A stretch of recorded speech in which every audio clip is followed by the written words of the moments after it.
家好，皆さんこんにちは。前一阵子我们上了一支影片，介绍了最新开幕的京都希尔顿。因为它是希尔顿这个品牌，再加上是新开幕，所以其实价位还蛮高的。而且接下来马上就要进入日本的红叶季，查了一下，如果是11月中旬的周末的话，京都希尔顿最便宜的房间一个晚上也要7、8万日币左右。所以这次我们打算介绍同样是希尔顿集团，但是却相对比较平价的另外2间饭店，提供给喜欢希尔顿或是有汇集的朋友们当做参考咯。首先第一家是位在京都5条车站附近的京都4条乌丸希尔顿花园酒店。我们就为什么出来住呢？没有为什么。然后今天这红菜不知道去哪里。这间饭店虽然是靠近5条车站，但是它距离京都最热闹的4条河原町、锦市场等等都是在徒步的范围内，交通位置其实还不错。虽然外观看起来有点普通，但内部大厅的设计其实还不错，空间还蛮宽敞的，给人一种很舒服的感觉。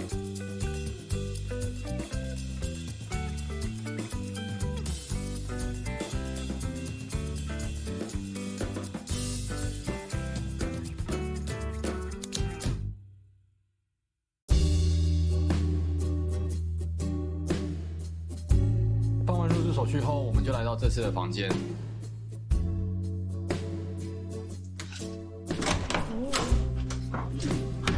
いいせーの。めまよ。哇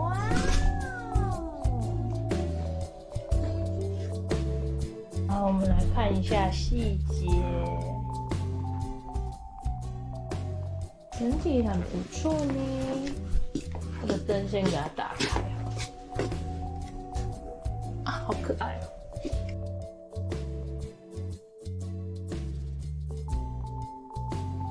首先呢，我们来看床，这个床应该是 Queen 而已啦，对不对？没有到 King， 但是也很 OK 的啦，没有问题。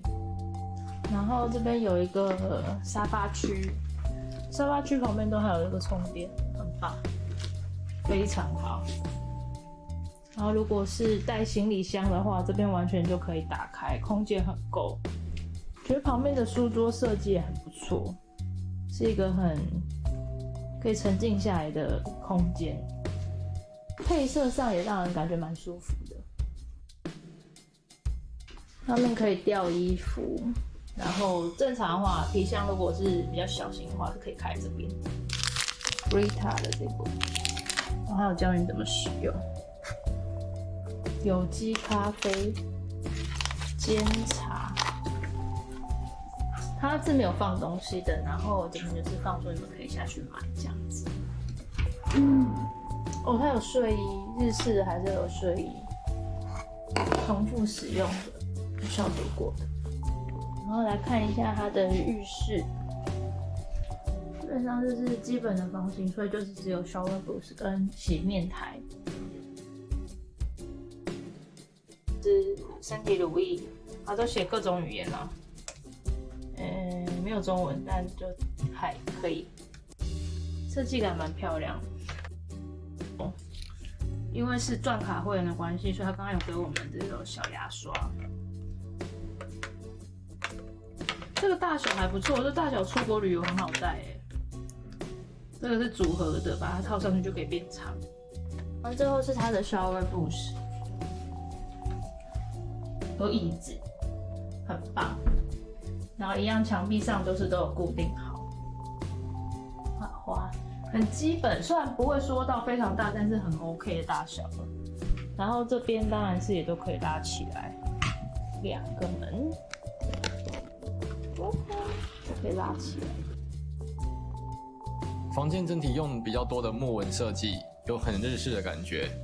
内部的空间也比商务旅馆大很多。比较印象深刻的是，它房间里面有放滤水壶。很多人可能以为日本水龙头的水都可以直接喝，但还是建议滤过再煮沸会比较好哦。买了一些简单的东西，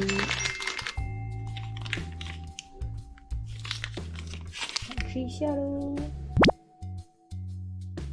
乍看之下是个很像广告的东西，但你翻开来后面，它会写说，翻开卡片如果有出现 winner 的话，就可以拿着这个卡去1楼的Hilton Grand Vacation Stack 换礼物。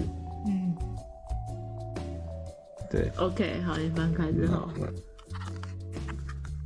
，Open，Winner 哦，还是大家其实都是 Winner， 不知道，所以我们也可以去换。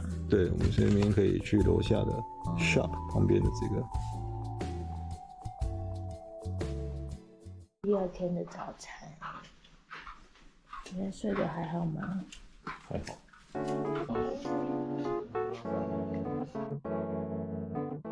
如果是希尔顿集团金卡会员以上的会籍，可以享用免费的早餐。餐点选择蛮丰富的，从日式到西式都有。比较特别的是，它的白饭是京都的老店八代目一定味的土锅饭。它的白米饭是真的很好吃，如果在其他饭店或者是来京都有机会的话，一定要吃看看。除了餐点之外，它的用餐空间也设计的还不错，座位都蛮宽敞的，即使是人潮比较多的时间，坐起来也不会觉得拥挤。这间希尔顿花园的价位大概是京都希尔顿的半价左右，当然在红叶季或者是周末的时候价位会比较高，但如果是出国来玩的话，建议可以避开周末入住看看哦。第2间要介绍给大家的是位在京都车站8条口附近的 Double Tree 京都希尔顿逸林酒店。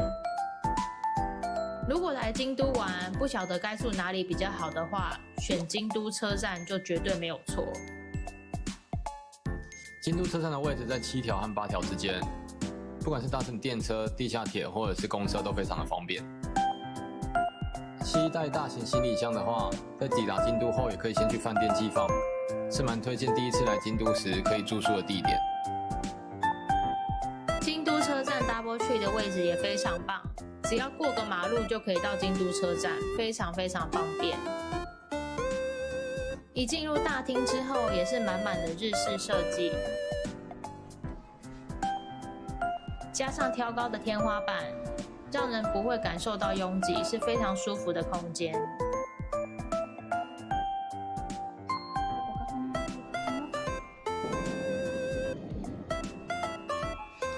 这间 Double Tree 虽然也是之前新开幕的，但它的建筑物并不是新盖的，是其他饭店重新改装后，再加入希尔顿集团重新开幕的。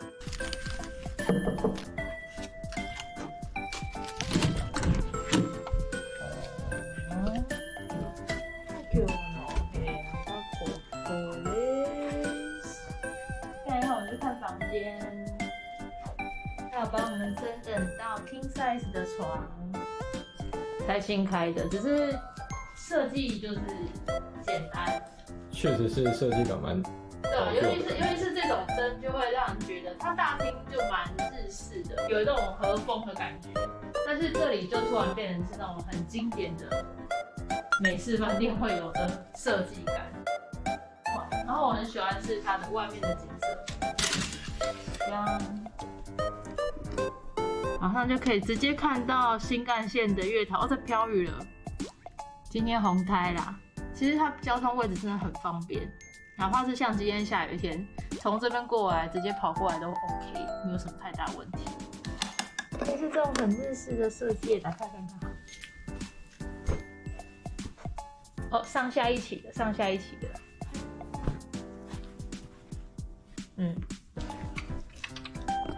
也是有一些简单的茶饮啊、备品、烧水壶什么的都有。楼下就有 7， 其实蛮方便的。左边就有一个衣柜，衣柜其实蛮基本的啦，就有个地方可以吊衣服。如果是连续住的话，然后也有行李架跟拖鞋。那我们就来挂一下衣服。有人热到一个受不了。哦，这衣柜，这架子很好高级。OK。浴室整个超赞的，洗脸台、厕所跟浴室3个地方是分开来的，有隔起来。先看洗手台这边，哦，看到这台就开心了，还用说吗？然后备品也有，都超干净。浴缸还蛮深的，但不是说非常长，但是是可以泡澡没有问题。然后沐浴乳什么的都挂在墙上。Brita， 然后一样放这个滤芯，给它留着滤纸。房间内部虽然整体非常新，但是在设计上还是有一些日式饭店集团的风格。京都车站的 Double Tree 里面还有行政酒廊，在晚上欢乐时光的时候，除了有提供酒类之外，也有一些热食餐点可以享用。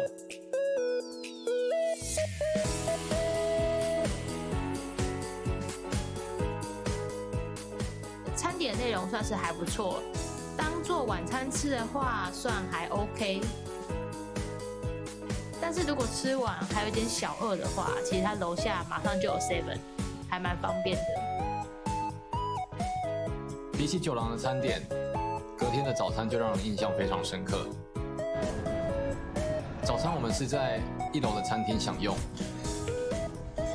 除了西式和日式料理之外，还有甜点、面包、现做拉面，各种蛋类料理，种类非常多。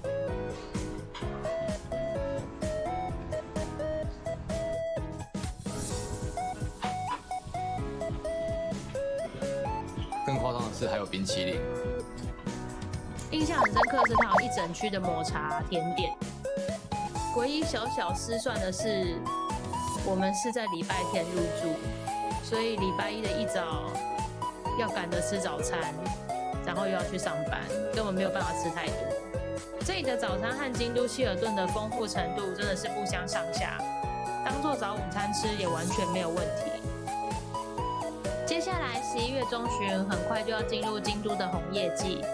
这段时期也是每年京都饭店住宿价格最高的时候，但即使如此，相信今年还是很多人会想要在这段时间来京都旅游。如果还在犹豫饭店要住哪里、要选哪里的话，希望这支影片可以提供给大家当做小小的参考咯。那么这次的影片就先到这边，我们下次再见咯，拜拜。以上。